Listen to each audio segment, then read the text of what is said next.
So, back in the day, I used to be in a rap group. I know that doesn't sound too unique in 2018 when everybody and their mother is a SoundCloud rapper, but I like to think of us as a little bit different. We were somewhat of a modern-day Wu-Tang Clan.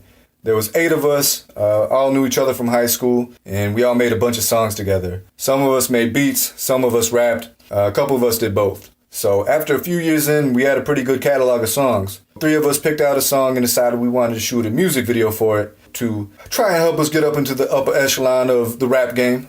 Being from Michigan, we decided that we wanted to shoot it in Detroit. A couple of us had family down there, and it's a pretty cool spot to go and shoot. So in March, we picked a date, and 4 of us went down there. 3 of us that were on the song, and another one of our friends to help shoot and direct the video. And if you've never been to downtown Detroit, it's beautiful.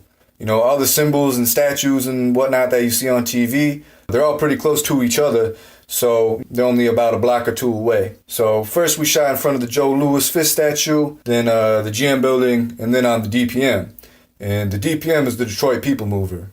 Pretty dope name, huh? Anyways, it's basically like the monorail from that Simpsons episode, except in real life. And the cool thing was that we pretty much were the only people on it. So we could shoot our music video in peace without anybody staring at us or pretty much coming out the woodworks trying to challenge us to a rap battle, Detroit style. After we shot the music video, we were hungry. And Detroit is famous for their coney, so we decided we'd go to a coney spot. And when we were walking there, we got approached by this shady-looking guy who came up to us, big coat. It was March, so it was still a little bit cold.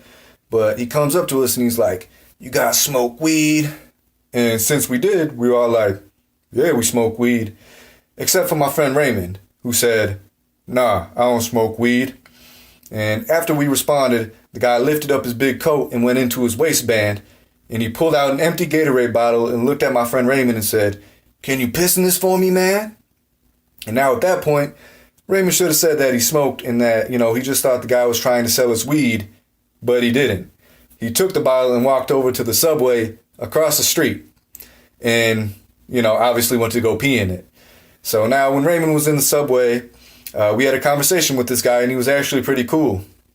He told us about, some of the summer festivals in downtown Detroit and how he was downtown all day trying to see if anybody could piss in this bottle for him because he had to meet with his probation officer the next day. And we told him we were from Lansing and we were there shooting a music video. So after a couple minutes of this conversation, Raymond comes out the Subway looking suspicious as all hell, but I guess rather that than a weirdo who went and filled up a bottle with piss in a Subway bathroom. But the first thing he says, pulling out a cookie from his pocket, was that they made him buy something to use the bathroom.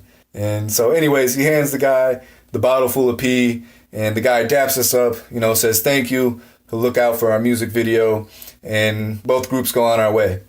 And so we ended up getting some food at the Coney spot and then going home. And we never saw that guy again, but I always wondered what happened to him. I'm pretty sure he used that pee as, nobody that desperate to ask strangers downtown in any city would do that if they have other options. Just saying. But if he used that pee, I know for a fact he would have violated his probation because we had all just smoked that morning. And we didn't talk about what he was on probation for, obviously, because you don't want to be nosy. But it could have been some serious shit. I don't know. So thinking about it, I would picture that guy violating and then, going to jail or prison and him just being in his cell doing push-ups or buddy squats, just thinking about Raymond's face and how once he got out, he was going to scour the internet for amateur rap music videos shot in Detroit until he came upon ours.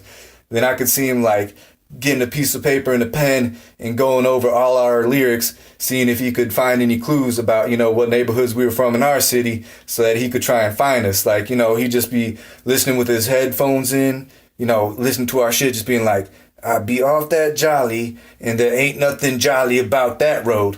"Okay, you from Jolly, huh, my boy? Okay, I got you."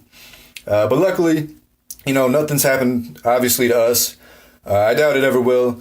I hope nothing happened to him, we probably should have told him that, "Hey man, that's dirty piss," but, things happen, I guess. But anyways, the moral of this story is, if you're ever in downtown Detroit and somebody asks you if you smoke weed, just say yes.